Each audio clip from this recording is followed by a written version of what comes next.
ரூத்தின் புஸ்தகம் 3ஆம் அதிகாரம் 11ஆம் வசனம். நீ பயப்படாதே, உனக்கு வேண்டியபடி எல்லாம் செய்வேன்.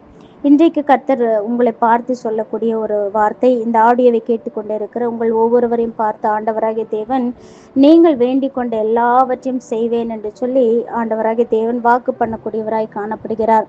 ஆம், அருமையான தேவ பிள்ளைகளே, உங்களுடைய வாழ்க்கையிலே உங்களுக்கு என்னென்ன தேவை என்று சொல்லி, என்னென்ன காரியத்தில், எந்தெந்த பிரச்சனையில், எந்தெந்த சூழ்நிலைகள் மத்தியில் இருக்கிறீங்க என்று சொல்லி ஆண்டவராகிய தேவன் அறிந்திருக்கிறவராய் காணப்படுகிறார். நம்முடைய பரம தகப்பன் தம்முடைய பிள்ளைகளுடைய ஒவ்வொரு அசைவையும், நம்முடைய ஒவ்வொரு அசைவையும் அவர் அறிந்திருக்கிறவராய் காணப்படுகிறார். அவருக்கு மறைவான காரியங்கள் எதுவுமே இல்லை என்று சொல்லி வேதம் சொல்லுகிறது.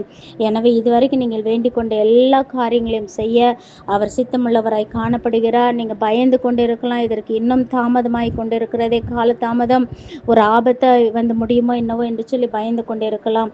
நீங்கள் பயப்பட தேவையில்லை. அதனால தான் ஆண்டவர் சொல்லி இருக்கிறாரு, உங்களுக்கு வேண்டியபடி எல்லாம் செய்வேன் என்று சொல்லி விசுவாசத்தோடு காத்திருங்கள். God bless you.